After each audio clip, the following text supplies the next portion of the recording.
Hey guys, welcome to Nate and Greg's World. Today we are going to be doing a little bit of something along the lines of exploring career opportunities.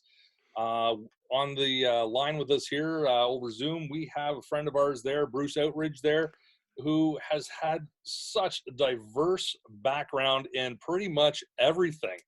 30 years in the trucking industry. He's an author. I'm going to say cartoonist because I can't pronounce the other word. Bruce will explain what that is a bit later. He's a podcaster, he's an entrepreneur, and he helps other people with entrepreneurship type of things. In particular, something that we know he has a huge passion for is helping out the youth. So he has just a wide variety of things. And recently he gave us his book, Driven to Drive, which I believe has been out for about 6 years now. Yep. And there's so much stuff in there that, we really want to talk about. So Bruce, thanks so much for coming out and joining us today. We've been having some internet issues, but we'll see how long we can keep this going. We'll do. Thanks for having me on, guys. Appreciate it. You guys, your show is rocking. I got to say, I've been enjoying it a lot. So, fantastic. Appreciate that. Yeah, thank you. Yeah. So, what was it? You were a trucker for like 30 some odd years. How long was that? Well, I drove for 25, but I still consider myself a trucker. So I think I'm still in it. I started in the industry when I was 17 and I'm 57 now. So about 40 years, I guess, if you count all, but I was a supervisor. I only drove for about 25 of that though. Right. And that's a lot of miles. That is a lot of miles that you went and probably put out on the road there. Yeah. You've written a couple books there, and the one, as I said, Driven to Drive, that came out, 6 years ago? Yeah, I've got 5 books altogether. The one You're Not Done Yet is my latest one, which is coming out next week. But Driven to Drive is basically just my trucking career. It's got other stuff, but it's basically just the trucking career from the time I started to the time I became a supervisor, which was in 2003. What I found fascinating about that book is it's about trucking. But really what the book I found was about when I went through it and was reading through it was more directing people towards driving for their passion, finding out life, what they want to do for real, how to find a good company to work for, where you fit in. Yeah. I think that's doesn't matter what industry you're in. Everybody's looking for that. But for drivers, finding a good home, finding a good company is a struggle. It takes a lot of years of safe driving and, to get into the good companies. There are good companies right off the bat, but a lot of times those people who are brand new, you struggle for a couple of years trying to find a place that's home. They don't want to trust you because you're brand new, you're taking $500,000 worth of equipment out on the road. And so it takes a while to get to know you. And once they get to know you and once you find your thing, like, I don't know how much you guys know about trucking, but there's flatbed, there's tanker, there's food industry, there's whatever it is, auto parts. Each of those are their own niche within the industry. And it takes a while to find out what you like to do and what you're good at, right? Yeah, for sure. Yeah, well, because like Nate and I, we've talked about it quite a bit there, between ourselves and on the podcast and stuff like that. Like one of the reasons we started up our podcast was because, we were kind of sick of doing our regular 9-to-5 type thing. And, with your book there saying, like finding that right company, finding, because it might be something that you really want to do, but if you're not working for the right company, then it might not be a good fit for you. So you might want to try a different company or something like that. Yeah. Well, I'm not working for any company right now. I've been self-employed for 15 years, but I think what you're trying to, you've got to change it, but I don't think people change too fast. A lot of times people will switch because in trucking, it doesn't work that way. Like if someone says, I'm going to pay you $1 more a mile, and you go, oh, that's awesome, I'm going to go over there. But then they sit you for 2 days. You're making less money than if you were making 50 cents a mile and you were running like crazy all the time. So you've got to really figure that out. And it takes a while to figure that out, but I don't think you should jump ship just because of something. You've got to make sure there's something there for you. And not every company offers that. I mean, I've worked for companies that they all were good companies, but some were better than others just because of what I like to do. Right. Yeah, yeah. No, for sure. And like that was some of the things that like Nate and myself, like we've been through ourselves with, the different jobs that we've had. We're like, okay, kind of passionate about this, but then you get into the one job and you're like, okay, yeah, this is kind of cool, I can handle it. But then there's just the little things that just kind of keep adding up, and it's like, okay, well, this is kind of killing my passion that I've had for this, and so like as you said, you got to feel it out, give it that little bit of a wait time, see, okay, is this going to be right or is it not? And there's plenty of opportunities out there, and like right now with the trucking industry, like the truckers during this whole COVID thing, like they've become like the unsung heroes. Yeah, go truckers. Whole, pandemic that we have, because everything else is shut down. But meanwhile, you have the truckers; they're still out there, hooking up, bringing all the goods, wherever it has to go. Even before that, we had, with the railway blockages and stuff like that, the trucks were still going. They were still bringing in the stuff as best and as fast as they could. If you talk to a trucker, they don't think they're heroes. They're doing what they were doing 2 weeks ago, 3 weeks ago, 6 months ago, a year ago. It's the same thing. Finally, we're being recognized as what we've been telling everybody, that, we're in not only essential service, but you aren't going to have anything on your shelves if we were all to stop driving tomorrow. Well, there's nothing without trucks. Yeah, and now they're seeing it, right? Do you know how many loads of toilet paper I've hauled and nobody even said friggin' thank you? Thank you, Bruce. Not even hey, I can swear on your guys' show. That's cool. Not even a fucking thank you. I just wanted to get that out. I might only do that once. I wanted to get that out of my system. Yeah. It felt good, didn't it? Yeah, I know. Power to me, right? Yeah. But no, because I remember, I saw a quote in your book, and I want to go back to this pandemic thing, because that's crazy too. But just to stay on topic that we were talking about staying at jobs, because I was reading through your book, and what I found really good about the book, not only was it well written, but at the end of each chapter, you summarize the chapter. Yeah. You put a summary in, which was I've never really seen before, which was really cool, because it just summed up everything that you talked about. But you also left a quote at the end of each chapter. Yeah. Right? And the one quote, sticking to what we were just talking about, is, I see so many drivers stick it out in one place because they are afraid of change. And when they get the gumption to move, it is too late. Yeah. And that's where, that was a chapter I was reading where a lot of it was talking about, like you say, really give it a try somewhere, but at the same time, don't stay stuck. Yeah, there's a fine balance. You guys know that, right? You started a podcast, and I don't know how, what the talks and negotiations were before you actually got it running, but there was probably, hey, should we, shouldn't we, will we make it, won't we make it, all that crap, right? We've all done that, right? Oh, so we still do every day. me too, man, me too. It does not stop. But you think about it and you go, when should I go? Well, there's some people who never take action, right? At one point, you got to actually flip the switch and say, I'm going for it. And, like when I quit my trucking job as a supervisor, I was at six figures, and I started an art business. What do you think people said? Like, you're a friggin' idiot, right? Like, you're not even, what do you have for breakfast? You just don't. So, but I talked to my wife. I said, listen, if I still got my truck, I said, don't get any customers within a year.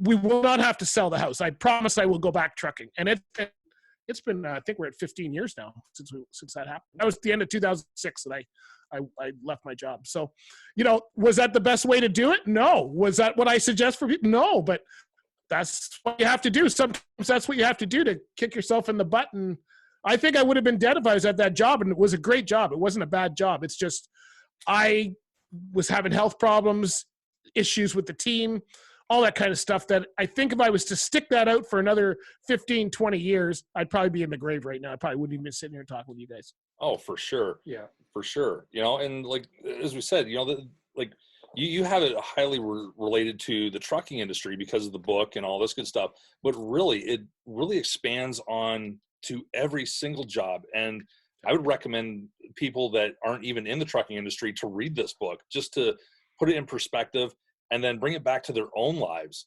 and talk to yourself about, okay, am I in the right place? Am I doing this? Am I staying too long? Making that move. I know for myself, when I left my job that I had, I'm sitting there going, okay, how am I going to bring in the money? You know, like I'm going off to go to school, you know, like I got to find a way to, you know, keep my house going. But sometimes you got to roll the dice and go with certain things. I don't think anybody ever makes it anywhere without a little bit of risk.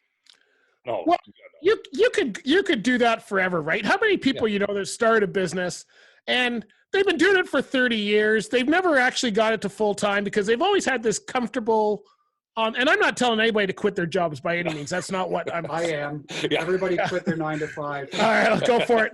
But you know, but at the same time, I think it really depends on the person. You have some people, they need that fail safe there to make sure that, you know, they could pay the rent, and we all do. Yes. I had that in my wife, right? She's my supporter. We both made good money at the time, so we knew we would be okay. She carried me for many years when we were starting up. Yeah. But at the same time, I have to know what gets me hung. And when I know the rent's due, trust me, you've never seen sales. We've gone that through a few times through our business where we've got no money. The calendar's empty and the rent's due or the car payment's due or whatever. Man, you know what? You can sit around and go, oh man, the car's due and the thing, or you can get your butt out there and try and sell something, right? And for, I think 5 years when I first started, I think I used to look at the want ads every single day. Every single day. I kept my eye on the trucking jobs, you know, just in case that one. And I think I went on 3 interviews. People actually called me in, and I found that, you know, I would drive in traffic. I go, man, they want me to come every day. Like I got used to being at home, right? So, and when you look at it and you go, okay, I can go, and you have to do this math. I go, okay, I can go and maybe drive or work at a factory or whatever. And let's just say I can make $200 a day, average wage for an 8-hour day. Yeah. Or I could go out and get one illustration, because the one illustration chart pays the same thing, and I'm at home and I'm doing what I love. And that's the kind of thing that kept me, when I started my art business, going, all right, don't give in. Maybe tune up your marketing, whatever it is you got to do. Get one more client, because you get one more client, that saves that problem. And after a while, it comes in on its own. But you have to actually push yourself those first few days. Like my first year as an art business was not producing art or doing caricatures. I was teaching. I was part of the Oakville Art Society at the time, and I took every class they gave me. I was there from morning till night. I was teaching watercolor, adult landscapes, children's cartoon, whatever class they would give me. That's how I brought in money my first year doing my art. It was not selling art like I thought it was going to be. When you talk about marketing and getting out and doing the sales, I know me and Greg have talked many times about your social media game. Oh my God, yeah. Like how much you put yourself out there and like being in awe of like being able to do that and keep up with that. So that's got to help as well, like figuring that game out. Yeah, you know, and I don't look. I started blogging in 2007. That's when I basically really started my business, and that was the way of marketing. I had no money, right? So at the time, blogs were coming in. You know, you build a website, and what do you put on the website? So you start blogging. That's how I started, and then I started writing, and it's just grown. Like the podcasts are another form of blogging. But I didn't have this figured out. Like where we are today, I did not have that figured out in 2007. I was just trying stuff. And that's what the big guys were saying. Write a blog. Okay. I don't know what to write, you know? So that's the kind of thing you have to do. And I we still are just a 2-person business. I spend about 2 hours a day on social media. I post in the morning and I do all of that stuff at night. And we've got multiple platforms, multiple brands. So it takes a bit of time. I'm very systematic though. I've got a schedule for myself and I just keep at it every day, because if you don't, any marketing, if you don't market, let's say today you got a lot of business and you stop marketing, it's 3 months to get that client again, because it's 3-month window for most marketing cycles. So you can never stop. Even when I'm busy, I have to keep going. Even when I'm slow, I got to keep going. So most people go, I was in Barbados when I last talked to you guys, you know, and I was still marketing from there. Many people didn't even know we were away if you didn't see my personal account. Right. You know, they said, oh, you're still posting. Yeah, we go for 2 months. Do you think I hang up posting for 2 months while no, you got to post every day. The nice thing is I can do it from there, right? You weren't down at the beach in your spandex there, like videotaping for social media? Yes, I was. Nice. Yes, I was. Not my spandex, but someone else's. But no, so I get creative on, I don't want to take this. I know your guys' show, you can go in any direction. You actually don't care. So, But when I'm in Barbados, I'm still creating content. Yeah. I do sketch walks. So I do caricatures and cartoons when I'm here. But when I go away, I love to do landscapes. That's now my hobby. That's how I started my business, but that's now my hobby. So Yeah. I'll take a day, I'll take my sketchbook, and I'll just wander. I love going through like the city of Bridgetown, stop at all the little bars, sketch here, sketch there. Like, that's fun. And I videotape myself as I go along. I'll do little snippets like, hey, we're in the middle of Bridgetown. And so now if you go back to my video channel, you'll see sketch walks, and you're kind of getting a tour of Barbados, and you're seeing me draw. And then I put them up later as content for myself, and people follow that, right? Like the people who are interested. So you never stop creating content. You guys will learn this. I know you've been doing it for a while. It's been 6 months, I guess, for you guys now, right? Yeah, a little over 6 months right now. 6 months. Yeah. And you're doing great. So keep going. We're all like this in 6 months, but you'll get your rhythm, whatever that is for you guys. Yeah. You will get that, and you will be you will find that it gets easier over time because you know you've got a rhythm already. But most people with marketing feel they have to kind of like try to do it. And I just have fun with it. Like, all the calls to action, I'm terrible at that stuff. I forget to tell people to like my stuff. I forget to tell people to rate and review. And when I do it more, and because I batch record, when I do tell people to rate and review, it's like I've told them 10 times, and I get sick of it myself. So I stop, right? So. Yeah. Well, and that's the thing, because like you, how many podcasts do you have? Because I know you have the Lead Pedal podcast that we're seeing flowing up in the background, the Cashing In on Creativity. Yeah. And isn't there like one or two more that you have? I have a television show here in Burlington for youth called Inspiring Youth. Right. So that's that one is done in seasons, like it's 13 episodes at a time. So I've already filmed season 3. I normally would be starting season 4 right now because that will come out in September. Right. So I've got one episode filmed already that I got done before the pandemic started. But we'll catch that up somehow. But that's a show for youth, and it's basically all my shows do the same thing. Yeah, right? They all are about business and careers, and hopefully inspiring somebody to get moving. Yeah, well, because. And that's the thing. Like you have all these podcasts on the go. You have your the art stuff. There, we'll just say that because I can't say the other word. But the caricature world. Yes, that's it. That's the word I can't say. Nobody can. You have the whole being an author type thing. Like you are just on the go nonstop. And I hear a lot of people, like I know, like when Nate and I first just started there, we're like, oh yeah, man, we'll throw up a few videos. We'll be millionaires in a couple months. It'll be fantastic. Sure. How's it going for you so far? Yeah. Still struggling. Yeah. And that's the thing. A lot of people think that, doing podcasts, doing YouTube videos and stuff like that, they're like, come on, that's easy stuff. The only easy part about doing the podcast is sitting here talking with somebody. That's the fun part. The fun part. That's right. Yeah. The most fun and the easiest part to do. Like there's all the stuff behind the scenes that you got to do. Yeah. Going through trying to cash or get in on, getting the audience, getting everything else, doing the marketing, and as Nate said, we've got you on Instagram there on all your different stuff, and it's like one thing after another, and we're just like, holy shit, how does he do that? We can't even find the time to put up one tweet. Well, I was just going to say, after what he just said there, with everything he does and what he does, I feel even more shitty about us. Yeah. Because, like, we're both, well, you guys are planning for a trip to Mars. That's why you don't have time. Yeah, that's right. We're trying to get in shape for Mars.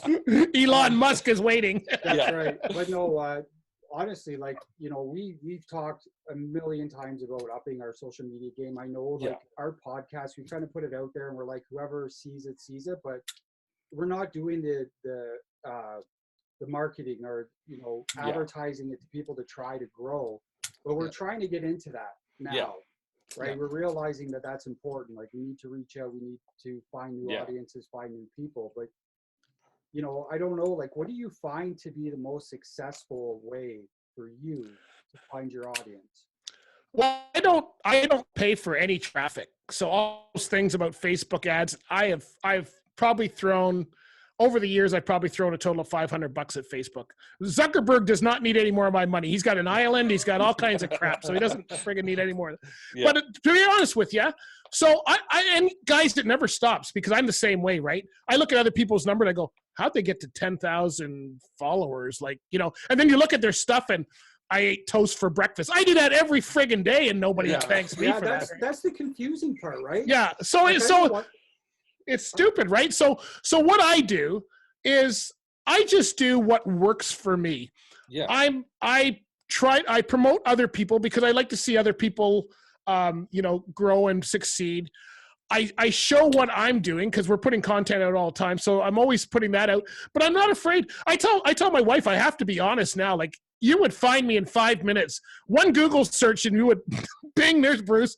I can't be a bank robber. I can't do anything illegal now. I gotta be totally like on above board, but I don't mind putting myself out there either. Like, I don't put the fight with my wife. I don't put our finances online, any of that kind of stuff. But I'm not afraid for people to see me having a beer. I'm not afraid for people to see me, you know, falling down on the side. Like, I don't care. Like, it's actually pretty funny, right? As long as nobody gets hurt. I think because if you put out enough content, people don't care about that stuff. That just is what really makes you real. Yeah. You know, but at the same time, you know, I'm promoting my podcast, but I'm promoting value to them. Like, you don't have to listen to my podcast, but holy smokes, that one tip that guy gave in that interview might be the thing that sets you off to the next step, wherever that is for you. Right. So I don't see why you wouldn't listen to it.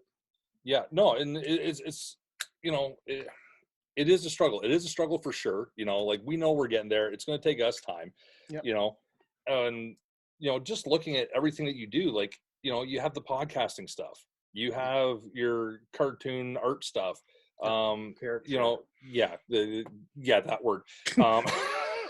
Stay with cartoons, Greg. You're doing good, man. Perfect.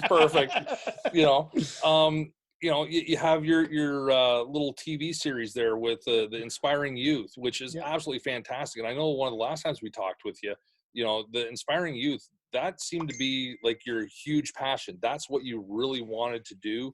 And you're really going with it. And, you know, I've caught a couple little clips off of it, you know, and it's just amazing how you're putting out these youth and showing, like, look, you know, you don't have to wait till you're old and out of school and, you know, stuff like this. Start doing what you're passionate about now, you know, and like we did a show there last week about women in the STEM fields, right? Okay. You keep seeing the push for people saying, oh, no, we need to get more of these type of people in this industry, more of these type of people in this industry. And, you know, like with the STEM fields, you know, they keep having the push, we need more women in STEM. Yeah. Well, why? You know, why not just, what are you interested in? What do you want to do? And push people towards what their passion is. You know, like, there's no point being in a job that is, you know, boring, then you're just going absolutely mind numbing, you know, just trying to figure things out. But like, you look at yourself, you're loving doing the writing thing. You're loving doing the cartoon stuff, the podcasting stuff, helping out the youth, you know, and then, like, you know, you got your, the Lead Pedal podcast there where, you know, you're going around, you're still doing the, you know, what you started doing, which was the trucking, which you absolutely love, you know, whether it's interviewing, you know, an industry expert on, you know, a certain component of trucking, or whether you're actually at the truck shows checking out some of these rigs. And like, I gotta tell you, I've never been a trucker, but I was always that kid in the backseat of mom and dad's truck, you know, going around, you know, honking the horn and stuff like that. And then, you know, as soon as the trucker would honk the horn, scared the shit out of dad while he was driving, but that was great. You know, and, you know, it's just amazing. Like, you've taken all these passions that you've had and you've made them work for you, you know, like, and then, as you said, here you are down in Barbados for like 2 months, you know, you're still doing this stuff while enjoying Barbados. Like, I can't wait till I can do that. Yeah. You're living the dream. Yeah. Well, yeah, but it's not, see, it sounds, it's kind of bad now. Like, you're my third show I've been interviewed on this week. I don't know what happened. Everybody decided they wanted to get hold of me. I'm not sure why, but it's been planned, but not planned, if that makes sense. So, so like, when we started our business, we wanted a lifestyle business. That was the total thing. I do not want an office. We want to work from home. Yeah. We've built the business so it could be mobile and we can do it from anywhere in the world because we love to travel. our kids are grown, so we're past that whole needing to be around the kids and all that. We got grandkids and everything, but everybody lives far enough away that they're not like, they know not, don't come by without an invitation, because you're not welcome to drop kids off in the middle of the day. I'm working. Yeah. That's my job, right? Yeah, But- to do this, me and Greg have agreed that we just don't love our kids as much. Yeah. So we just spend less time with them. Well, I would just get them working. I would just get them working, man. That's, child labor is okay. Yeah. Getting my kids to work is more work. Yeah. But I mean, I go to I love the truck shows. Actually, that's probably the biggest thing about this pandemic, is that the truck shows may not go on. I'm usually at one a week at this time of year, right? And I just love the trucks. That's what keeps me connected with my driving and all of that stuff. Like I go because I love that. I love seeing the guys. I love the stories. We can talk forever. Trucks. I love interviewing the drivers, and then the television show was started by accident a few years ago. I kind of fell into that. I just went to a youth night that was about mentors and youth. And the guy next to me worked at Cogeco and said, "Hey, would you like to do a show?" That's how that started. I was a keynote speaker at that event. That I had never been on TV. I didn't know what TV was. I didn't know any of that crap. But I'm the kind of guy that'll say, "Yeah, let's try it." Like, what have I got to lose? I might do a crappy show. Nobody will watch it. I don't care, but I'm doing it. But I've learned about, and same with you guys, right? You've learned about podcasting. You've learned about interviewing. You learned probably a ton of skills you wouldn't have thought you were going to learn. And I'm the same. And really, it looks like I'm doing a million different things with all these shows and podcasts. But if you read You're Not Done Yet, the book that I'm just putting out, it brings it all under one umbrella. So I'm the guy that failed grade 4. How can you fail grade 4? What are you doing grade 4? Nothing. I made it one more year. I failed grade 5. Well, my parents wouldn't let me get to grade 5 unless I smartened up in grade 4. Yeah. But what do you do? Like I'm an artist. What, I color outside the lines or something? Like I can't imagine what I did in grade 4 to fail, right? Like I went to school every day and everything. Now I dropped out of high school at 17 in grade 11. I had a year and a half to go to finish there. But I love driving. And I drove around the school. I went to school every single day. I just never went to class. There's a difference, apparently. And when I was drawing on my notebooks, because I've been drawing since I was 10 years old, my friends and I used to draw Kiss all over our notebooks. Big Kiss fan when I was a kid. Yeah. And we used to get detentions for it. I guess Gene's tongue must have been offensive to the teacher, I guess. Yeah, too phallic. Yeah, too long. But not one person said, "Hey, Bruce, have you thought of art school?" While I'm driving around in a car, not one person said, "Have you thought of the trucking industry? They drive all day. You'll drive your, Yeah. I found those out by accident, but not one person. And I didn't have a bad childhood. My parents were great people. Yeah. But they didn't even think about that. My dad's an accountant. My mom worked for the airline. Nobody thought of art school probably. But I was drawing all the time. But no, I was a drummer when I was 13. Nobody said, "Hey, I love music to this day." But nobody said, "Hey, have you thought of a music career?" Like those careers were not looked at. So now my whole show, whether it's inspiring youth, cashing in on creativity, even the Lead Pedal podcast, is to show people, look, if you want to do it, here's people who have done it.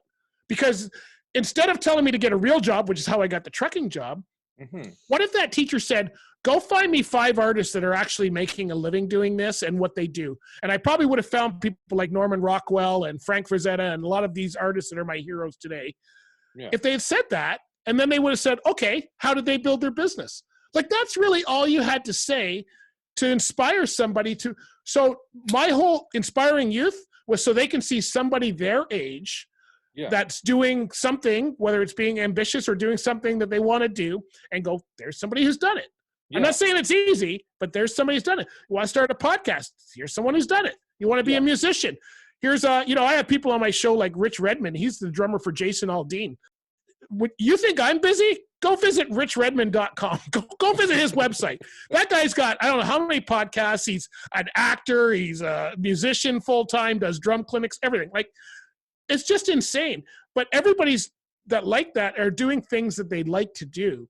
And it's just, and really there is a message there where I'm trying to help people say, it doesn't matter if you're got no education. It doesn't matter. You can do it if you're willing to put in the work, if you're willing to, I'm not against education. If you're willing to, I learn every day through books and podcasts. And if you're willing to put in the work, you can get there. It's not easy, but you can get there. Yeah. If you just think that because you're special and young, and I don't feel like working. Well, then you know what? Sit on the couch, because that's where you're going to end up, right? Yeah. Well, and that's such a good message. Like, I'm glad you're putting that out there, because I agree. Like with schools, even now, I mean, they're better now than when we were young going to school, but it's all a formula.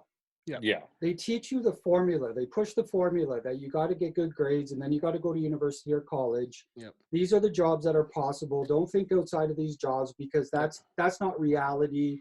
I can remember being young and what I wanted to do. Like, I was always kind of the spastic kid.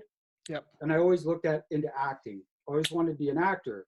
But anytime I ever brought that up out loud, it was, well, that's really stupid. Like, there was this belief that famous actors, were these people that didn't even really exist. Yeah. Like, that's not a real job. Like, there's no way. It's 1 in a billion. That's what I always heard. 1 in a billion, 1 in a billion, right? As opposed to, like you say, having that one teacher say, well, take a look at what it takes for an actor to get recognized, to get to where they are. Is it still what you want? Are you willing to put that work in? Yeah. Right? And you can do it.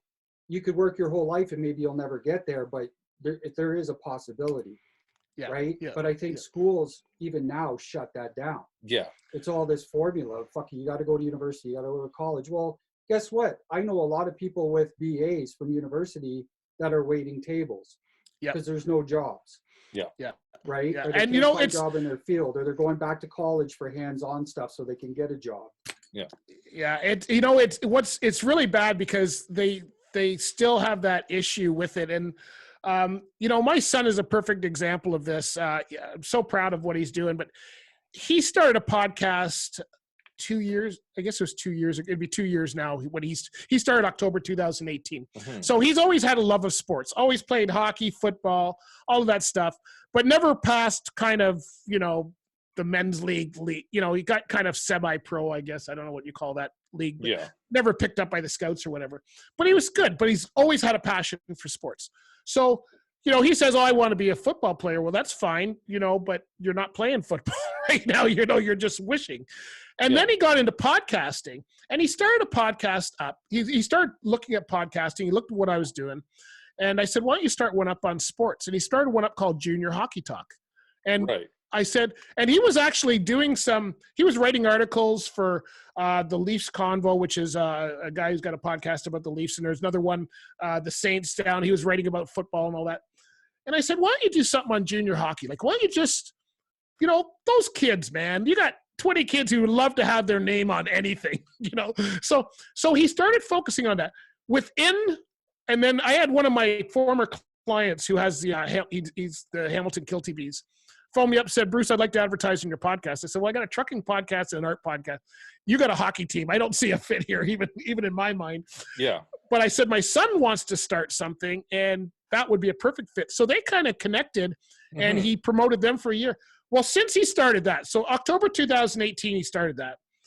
January, he got picked up, and now he's working with the Collingwood Colts. All right. They hired him to do his stuff. He's been doing the OHL podcast. He was taking care of it for a while, but I think he was co-hosting or whatever. He's now started his own promotional company. He's doing all kinds of stuff. This is in 2 years from when he started a podcast. And you know what he loves about it? It's all to do with sports. So he's not playing, but it's like my trucking, right? He's so into it that he talks sports. I don't even know. I don't even know who he's talking about when he talks about, but he's got all the player stuff. So it's all about finding that niche. And I tell him, him and I were always the loud ones in the dressing room. And I said, finally, there's podcasting. This was made for us loudmouths who used to get detention. I didn't know you could be a caricature artist, but I'm charging hundreds of dollars an hour for what I used to get a detention for. So there's something for everybody, right? So, for sure. And this is what I even when I'm at events and I talk to teachers, and I do a lot of school events, and even they admit that they're far behind the times on a lot of this stuff. Oh yeah. And I said, I had a kid come from Sheridan. So Sheridan's, you guys know Sheridan College here in Oakville. I'm in Burlington, so just around the corner. So it's all art students, right? It's all the animators and everything, right? Disney picks them up, comes down, takes the whole plane load of them back, and they're all working for Disney. That's their whole focus at that school. Wow. So every once in a while, they've got a teacher who says, go find a professional artist, is doing what I'm saying. Go find a professional artist and ask him how he got his business going.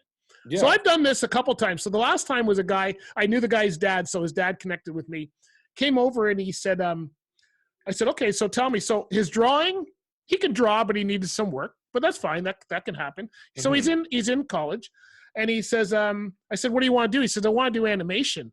I said, okay, that's fine. I said, animation's a lot of work. Like, that's why there's teams of 20 of them, because it's a lot, everybody's doing a finger to go on the arm type thing.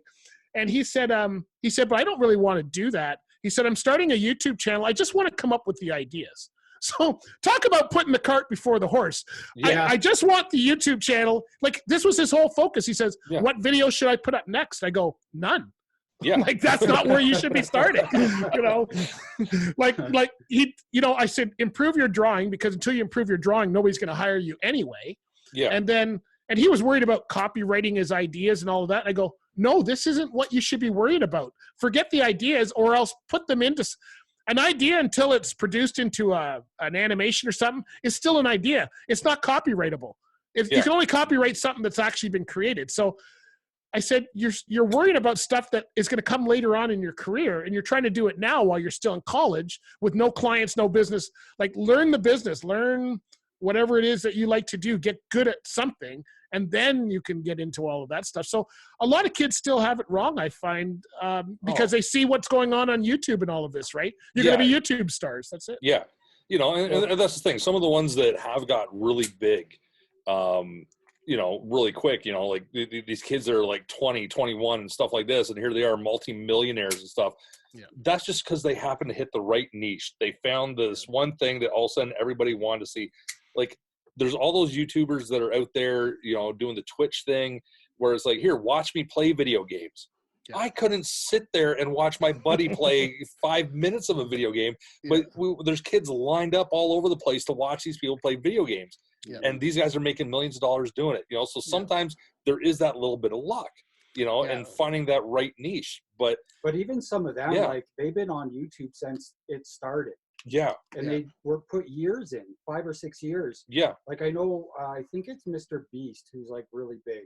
Mm-hmm. He was ready to give up YouTube, and he was talking to, I heard this story that he was talking to his other buddy that was doing YouTube at the time, and said, if I don't make it this year, I'm done. Yeah. Like, he had been 6 years, hardly any followers, hardly anybody watched his shit.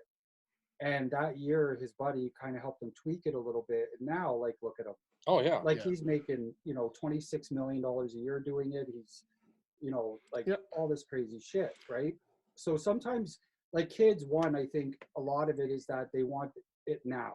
Yes. If it's not going to happen now, I don't want it, because fuck work. Yeah. Right? Like, I don't want to work.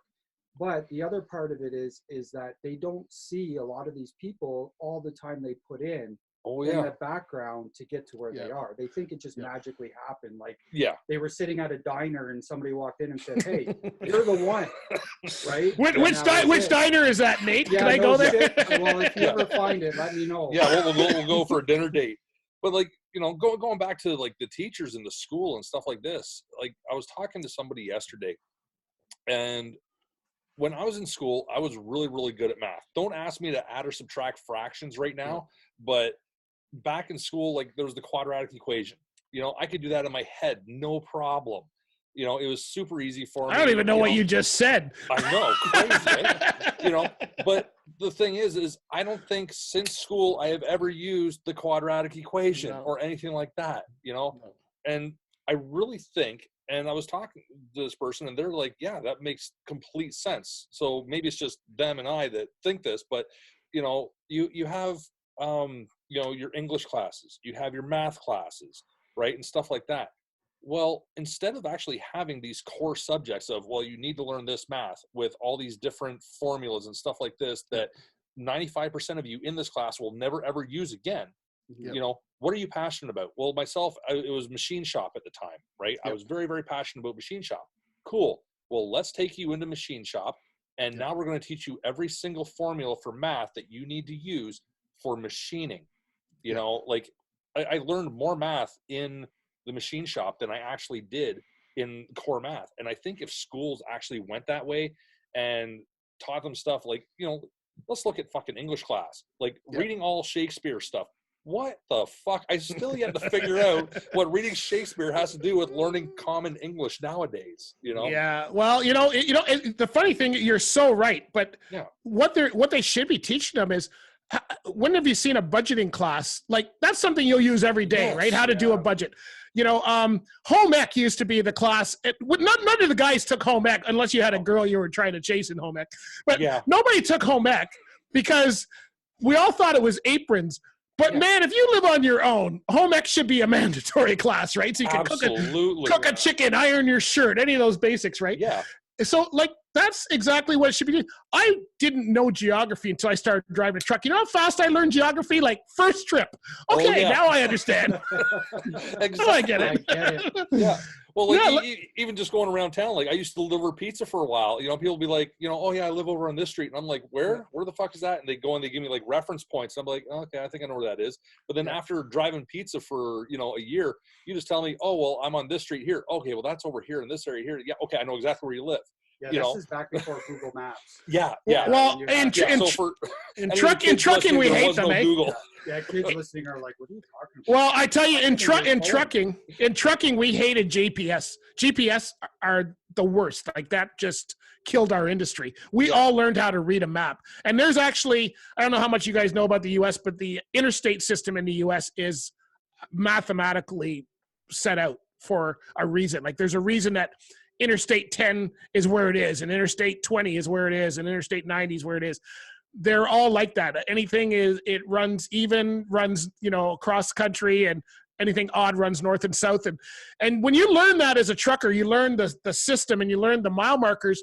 You could tell, I could phone a tow truck, tell him where I am, and he would be able to pinpoint me on a map just by the mile marker and the highway that I tell him. And, there's a system to it. But people but that forced us to look at the whole trip. And now guys just, start their GPS.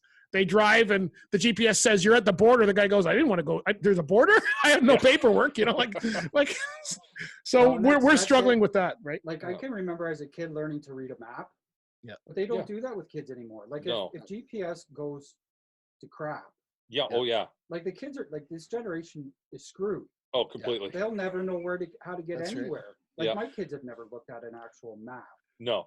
To figure out, but I can remember as a kid sitting down and planning a trip out. Yep. And you would get the paper map out and you'd unfold it, and your parents would sit there with like a fucking marker or whatever and be like, okay, this is where we're starting and this is where we got to get. Yeah. And we're gonna go. And the only way you could zoom in was to get the magnifying glass. Yeah, exactly. But it was a good skill to have. Yeah. Right? Yeah. Same as spelling. Like, if computers ever go to shit. Oh my God, yeah. Like, spelling has gone to the dumps. Yeah. Well, because like I know for myself, like with spelling, I go and I start typing something up on the computer and stuff like this. I'm not even worried if I'm spelling it wrong anymore. I don't care because I know there's words I can't spell. I'm a bad speller. Okay, I will fully admit that I'm a bad speller, but I don't even care anymore if I'm spelling things wrong because I know the computer will just go, oh, you meant this. Boop, and do it. I'm like, sure, sounds great. Unless you're using one of the theirs. Yeah, one of the theirs. And then you look like I know. Well, There's a few of those. Yeah, but I really think they should be teaching them some real world stuff in every class. And I don't see that, right? Like you're saying, the kids don't need to read a map because they're in the back of an Uber anyway right now. Like, they don't even care about that stuff. But, I don't know. My kids, everything is like fast food and stuff because they don't know how to cook. I don't know if they don't know how to cook a chicken. Like, I can't cook a lot. I cook all the basics. I can cook a roast beef, a chicken. I'll never starve. I won't be a gourmet chef, but I'll never starve, right? So I can cook breakfast all day long. I can do that. Eggs and bacon, I can do that all day long. That works for me. I'm a good cook. I can cook lots of stuff.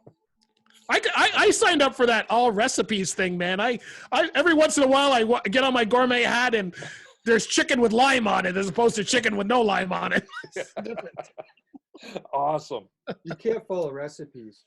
Yeah. But if we go back to the pandemic. Yes. Right. So we were talking about that a few times in and out with the trucking industry. Yeah. So you were communicating with truckers and stuff like that, and we're hearing on the news that the government shuts everything down. Yeah. As truckers are going to continue to truck, but then there was word that like there was times where they would have no bathrooms, Yep. nowhere to grab a coffee, nowhere to grab food. Yep. What was the climate like with trucking at that? Like, what did you hear? Well, they've opened a lot of that stuff up. They had to backpedal. They realized that their shit was not going to get there if they did not open a bathroom. Right, it was going to be shit. So I mean, right now, I think a lot of the places on the main corridors, a lot of the truck stop chains have opened. They've shut down the restaurants, but they've opened bathrooms and fuel facilities and stuff. I was just at an event on Thursday. One of the insurance companies is handing out free pizza to anybody that came to the fuel bar, any of the truck drivers, as a way to say thank you. And so a lot of guys keep food in their truck. I know there's some companies that are sponsored on our podcast that are actually giving all of their drivers meals so they don't have to worry about that. So there's been the food trucks have stepped up. There's been some of these. If you go to rest areas in the States, you'll see these guys that they're campers and they give you free coffee and stuff when you stop. And a lot of those kind of groups have stepped up to help the truck drivers.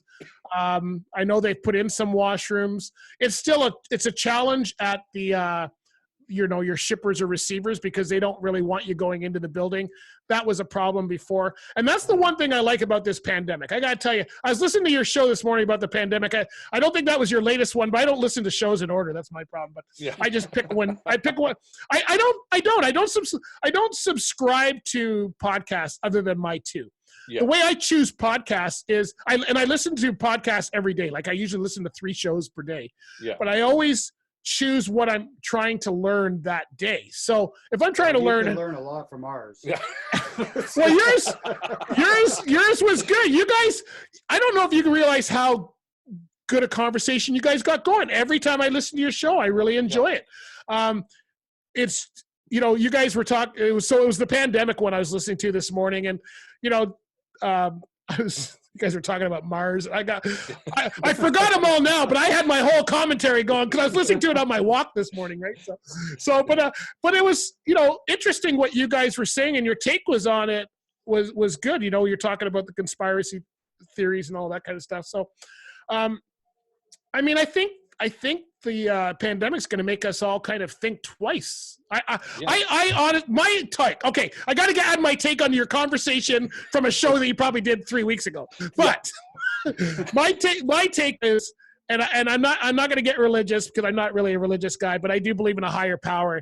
And I think the world was getting so screwed up that the big hand came down and said, like the teacher, you guys cannot learn to play nice. I'm fixing this now, and I'm not saying that's a conspiracy theory. I'm just saying I don't know how it got started, but 6 months ago, the politicians couldn't even have coffee together, and now they're calling each other around the world going, so what are you doing with the pandemic? And hey, can you send me some masks? And all this truck drivers. And now you got the murder hornets now. Well, that's a whole nother thing coming in.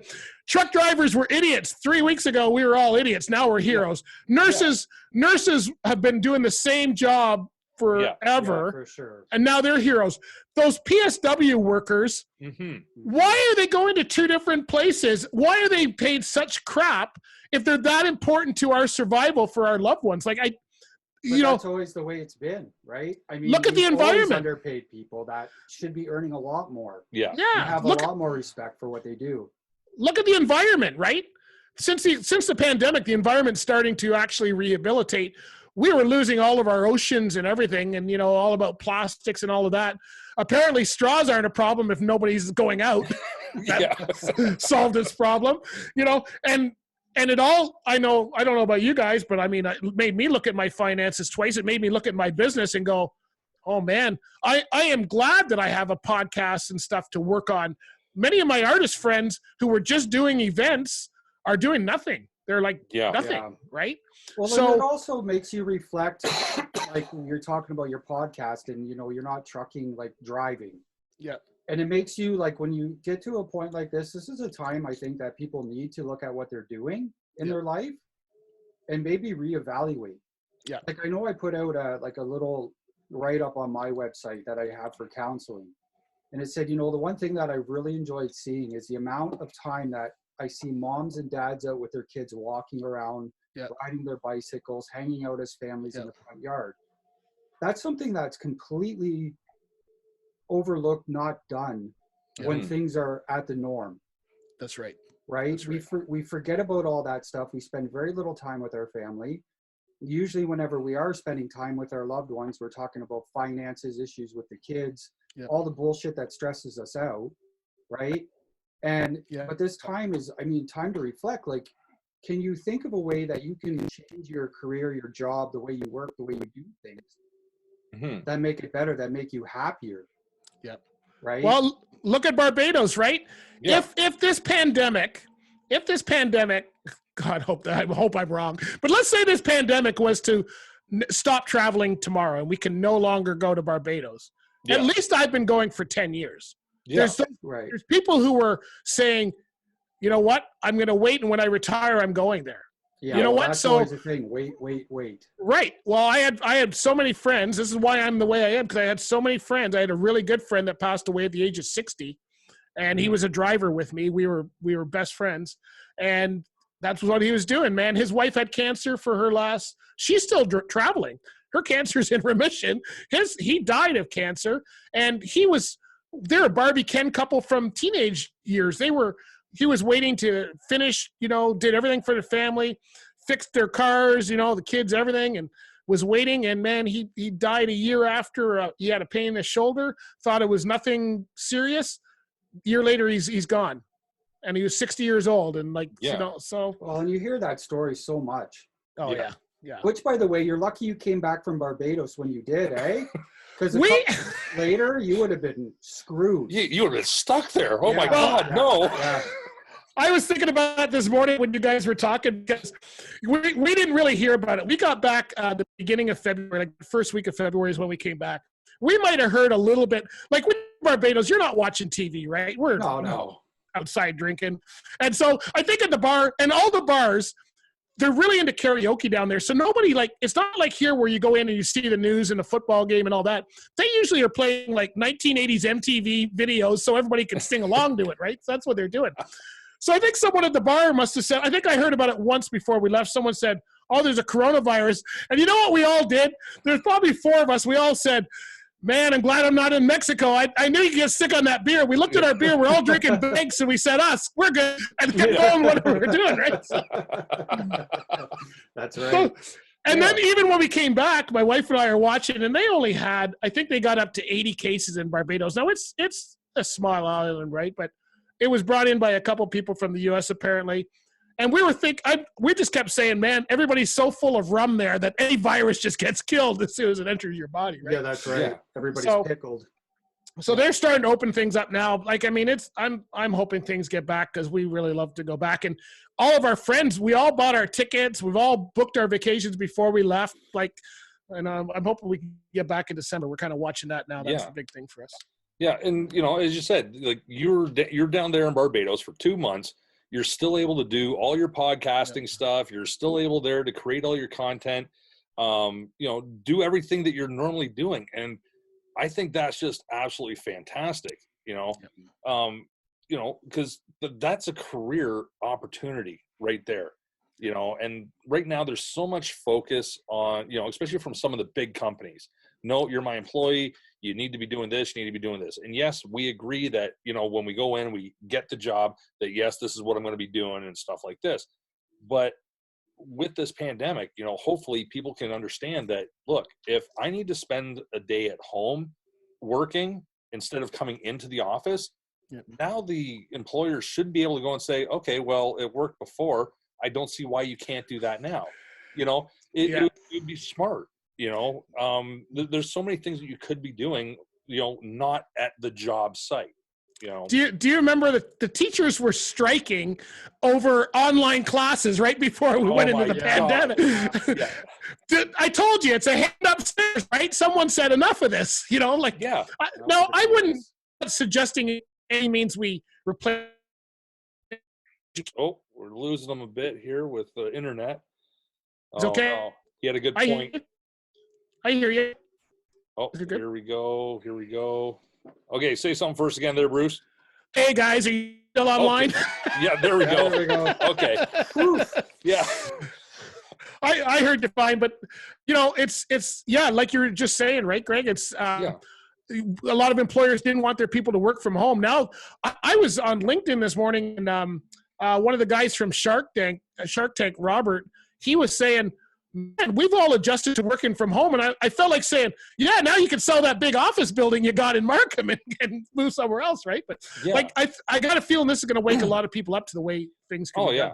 And like, as you were saying with the teachers, here they were, one of the big things that they were striking against was any of this online learning. No online learning. Well, then all of a sudden this hits and they're like, yeah, make sure you hit up your online learning, you should be on your online learning. They keep pushing that. So it's like, okay, what were you really striking about? What I really liked about the whole strike and the teachers was the fact they were so conveniently came to an agreement right before they shut the schools down. Yeah. Like right now, they would have all still been making strike pay, and the board would have been like, "We don't fucking care." Like if it's school, it's hard. I'm on both sides with the teachers. Like, I've had some good teachers. I went back to school when I was 40, and I wish I had those teachers when I was in high school. I probably would have done better. But we need the teachers. It's important. Art classes every Monday through the pandemic for kids. So I've been teaching an hour. I'm trying to give the teachers a break, but that's it. You only get an hour. So it's been fun. Tough job. Like with this whole exploring career opportunities that we've been, touching on, we've been kind of diving in and out all over the place with different things, I think the biggest message that we can really get out of this whole thing is find something you're passionate about, work on what you're passionate about. And, don't think that, shit's just going to come to you. Like it's still fucking hard work. You got to figure this shit out. Whatever you do, it's hard work. Most people focus on the money. That's where they go wrong. Everybody focuses on the money. Which occupation is going to pay me the most? Which company is going to pay me the most? How do I get, how much education do I need to get the biggest job out there? That's all crap.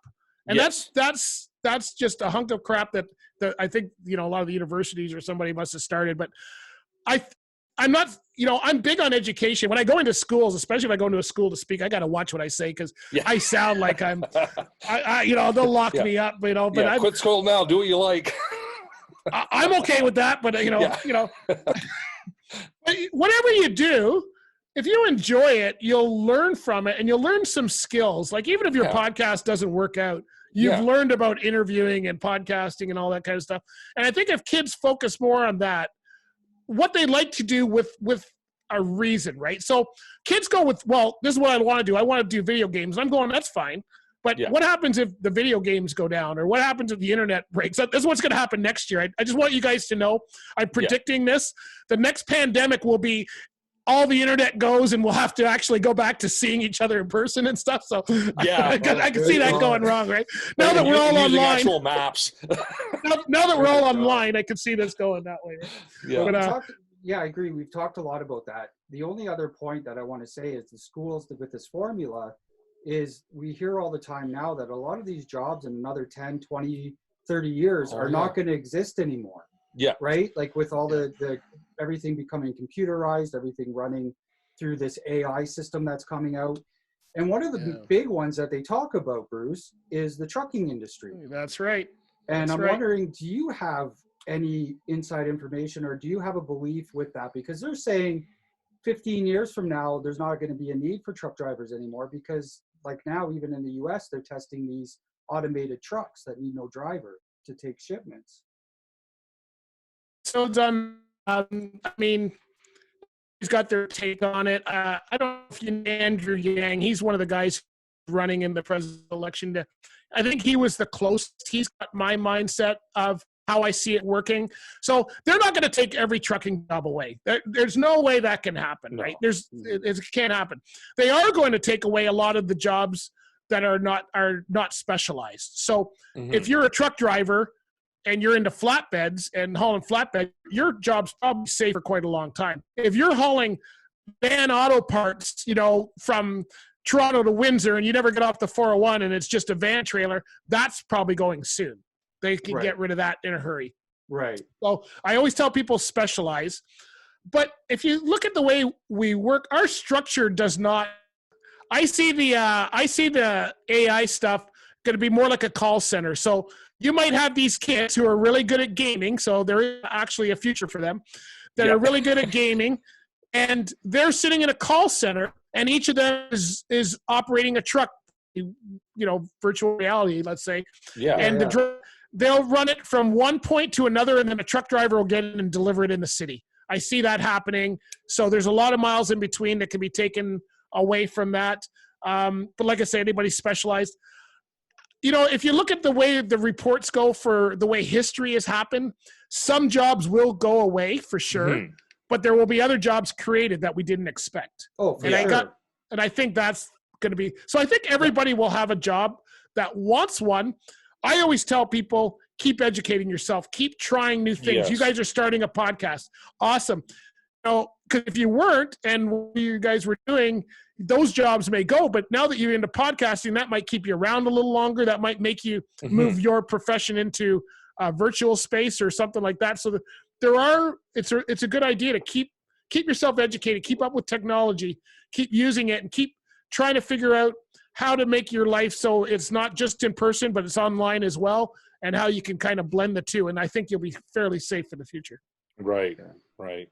Cool. All right. Nate, you got anything else you want to add to this here? No, I'm good. I just, I really enjoyed that book, Bruce. Oh, you're welcome. You're welcome. Yeah. When's you guys are taping ahead, right? When does this come out? I don't know when this. Actually, this should probably be coming out Monday. Oh, awesome. Okay. Yeah. All right. So do you mind if I just tell everybody about an event I got coming up next weekend? Yeah, by all means, plug it out. Please do. Okay, so the book You're Not Done Yet, it's launching May 16th. So we're doing a virtual on our Facebook page for the Cashing on Creativity. We're going to be doing prizes, giveaways. The book will be available really cheap, if not for free. We'll see how that goes. But we're just having a launch for it. So if people want to join us, that's be great. And we're going to be doing interviews and talking about the book and why I wrote certain chapters in the book. And, some of the stuff we were talking about, like get a real job and, being famous versus just value, and famous versus value. Those are all things that I talk about in the book, and we'll be kind of discussing those. Well, you know that girl that threw the chair off the building in Toronto? Oh, Yes, yeah. We that stuff's got it. And in the book, I talk about two guys that used to go and take the lids off ice cream, lick it, and put it back in the freezer of the store. They were on I saw that video too. Yeah, like, is that? Oh man, lost. Do you want to be famous? Some value. Don't just stupid stuff like you're. Oh, Bruce, you're cutting out there. Okay, I think good. you're coming back. I think I caught what you were saying there. Don't do the stupid shit to try to get yourself famous. Yeah. Especially stuff that's gonna actually affect someone else's life, like throwing that chair off the balcony, in the traffic. Like that was stupid. You could have killed so many people. Yeah. So where can everybody see you, Bruce? Like, what are your platforms there? The best one. I'm everywhere, as you guys know. Probably the easiest thing is just to go to bruceoutridge.com, and everything, you can get everything off of there. My art website is bruceoutridgeproductions.com, and then bruceoutridge.com, and from bruceoutridge.com you can go to all of my podcasts and social media and everything. Probably the easiest place. Beautiful. Perfect. And we're going to make sure we get those links down the bottom in our description there. So guys, I highly recommend checking out Bruce there with all the stuff he's doing. Holy shit. The guy is on the go nonstop. I don't even know that he sleeps. I really don't. I do sleep. I sleep well. I need 8 hours of sleep. So I know I go to bed early. I wake up early. That's all. Well, there we go. All right. So anyways, thanks again, Bruce, for joining us here. Folks, make sure you leave a comment down below. Hit that subscribe and bell icon so you can stay up to date with us and everything else that we're talking about. Check out all of Bruce's stuff there. Check us out on our other platforms as well as our audio version. So if you happen to be a trucker, hey, check it out. We're on Spotify, iHeartRadio, Stitcher. We're on a whole bunch of stuff there. So just look us up. You'll find us on probably your favorite podcasting site there. We're there. Just look us up and check us out from there. Until then, have a good one. We'll talk to you all later. Thanks for having me on, guys. Appreciate it. Keep up the good work. This is an awesome show. Keep going. Will Keep do. going. Thanks a lot. Thanks, Bruce. Why are you so offended?